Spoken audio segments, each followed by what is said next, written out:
안녕하세요, 여러분. 오늘도 여러분의 하루에 작은 기쁨을 전해드리고 싶은 마음으로 이야기 하나를 준비했습니다. 은퇴 이후의 삶을 그저 흘려보내지 않고 자기 자신을 다시 한번 시험해보고 싶어하는 사람들이 있습니다. 오늘 소개해드릴 주인공, 영국에서 온 이 신사도 바로 그런 사람이었습니다. 대한민국에서 무려 630km에 달하는 자전거 국토종주였습니다. 언어도 통하지 않고 지리도 낯선 이 나라에서 오직 두 바퀴에 몸을 싣고 홀로 페달을 밟아 나가겠다는 결심, 그 결심 하나로 그는 비행기에 올랐습니다.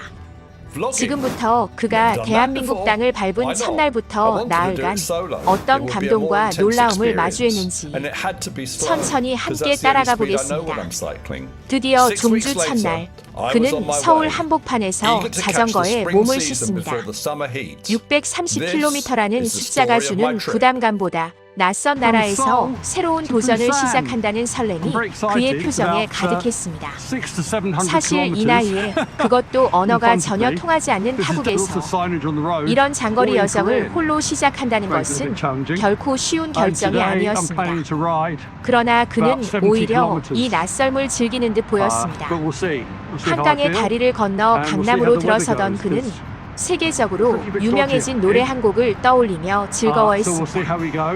세계적인 대중문화의 발상지를 자전거로 통과하는 이 순간은 그에게 단순한 이동이 아니라 하나의 특별한 경험으로 다가왔습니다. 더 이상 사용하지 않는 옛 철길과 터널을 그대로 살려 자전거 전용 도로로 탈바꿈시킨 구간이었습니다. 그는 이 발상 자체에 크게 감탄했습니다. 터널 속을 지날 때 울리는 자신의 숨소리와 자전거 바퀴 소리, 그리고 터널을 빠져나오며 마주하는 눈부신 햇살까지, 그는 이 구간을 대한민국 여정 전체에서 가장 인상적인 순간 중 하나로 꼽았습니다. 낡은 것을 버리지 않고 새로운 쓸모로 되살려내는 이 방식에서 그는 이 나라가 과거와 현재를 대하는 태도까지 엿볼 수 있었다고 말했습니다.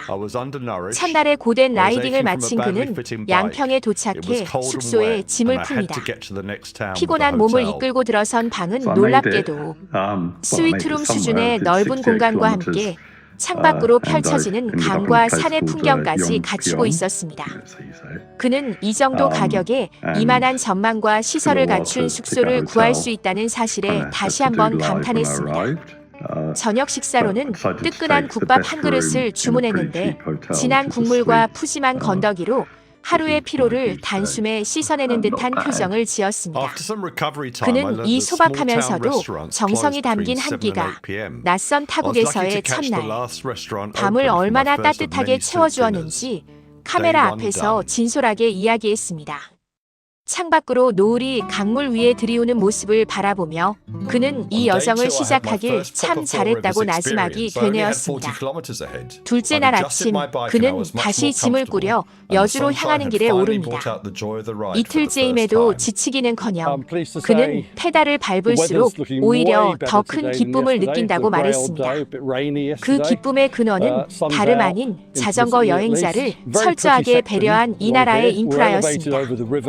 노면 상태가 고르게 관리된 전용도로, 정확한 이정표, 그리고 어디서든 편안하게 쉬어갈 수 있는 쉼터까지, 그는 이 모든 것이 자신의 라이딩을 순수한 즐거움으로 만들어준다고 고백했습니다. 그는 이 감정을 굳이 숨기지 않고 자전거를 타면서 이렇게 순수하게 웃어본 것이 얼마만인지 모르겠다고 덧붙였습니다. 순탄하던 길 위에 첫 번째 시련이 찾아옵니다. 짐을 가득 실은 자전거로 마주한 첫 번째 큰 언덕이었습니다. 무거운 짐의 무게가 고스란히 다리로 전해지며 숨이 턱까지 차올랐지만 그는 포기하지 않고 한 페달 한 페달 힘겹게 밀어 올렸습니다. 숨을 고르며 물 한 모금을 들이켜 그는 이 작은 성취 하나하나가 모여 결국 630km라는 큰 목표를 이루게 해줄 것이라 믿는다고 말했습니다. 그는 이 언덕 위에서 문득 은퇴 후 잃어버렸던 성취감이라는 감정을 다시 되찾은 기분이 든다고 조용히 고백하기도 했습니다. 숙소에 도착한 그는 또 한 번 감동을 받습니다. 프런트 직원이 그의 자전거를 안전한 실내 공간에 따로 보관해주겠다고 나선 것입니다. 값비싼 장비와 애장품이 실린 자전거를 낯선 사람에게 맡긴다는 것이 처음에는 낯설었지만 정중하고 세심한 태도에 그는 이내 마음을 놓았습니다. 그는 여행자의 소중한 물건까지 세심하게 챙겨주는 이 나라의 서비스 정신에 다시 한번 고개를 끄덕였습니다. 셋째 날 아침 그를 맞이한 것은 강 위로 자욱하게 내려앉은 안개였습니다. 물안개 사이로 희미하게 드러나는 산의 능선과 그 위를 가로지르는 그는 이 구간을 지나며 여러 차례 자전거를 멈추고 이 몽환적인 풍경을 눈에 담았습니다. 셋째 날의 여정을 마치고 충주에 도착한 그는 도시 곳곳에 늘어선 수많은 숙박업소를 보며 다시 한번 놀랍니다. 이날 그가 묵은 숙소는 첫날 양평의 숙소보다도 한 단계 더 놀라운 곳이었습니다.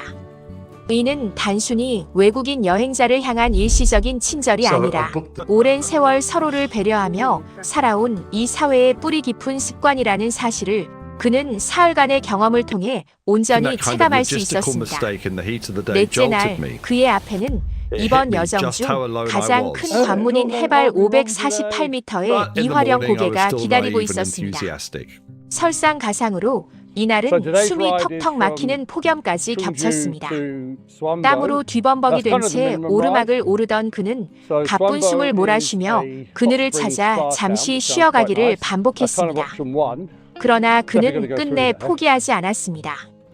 그는 이 순간이 이번 국토종주 전체를 통틀어 가장 육체적으로 힘들었던 구간이었다고 회상하면서도 그만큼 완주했을 때의 성취감이 클 것이라는 기대를 놓지 않았습니다. 땀이 눈으로 흘러들어 앞이 흐려질 때마다 그는 잠시 멈춰 서서 심호흡을 하고 다시 페달에 발을 올렸습니다. 그는 이 오르막이야말로 이번 여정 전체의 축소판 같다고 말했습니다. 처음에는 막막하고 끝이 보이지 않아 두렵지만 한 걸음씩 나아가다 보면 결국 정상에 다다르게 된다는 사실을 그는 이 폭염 속 오르막을 오르며 몸으로 다시 한번 깨닫고 있었습니다.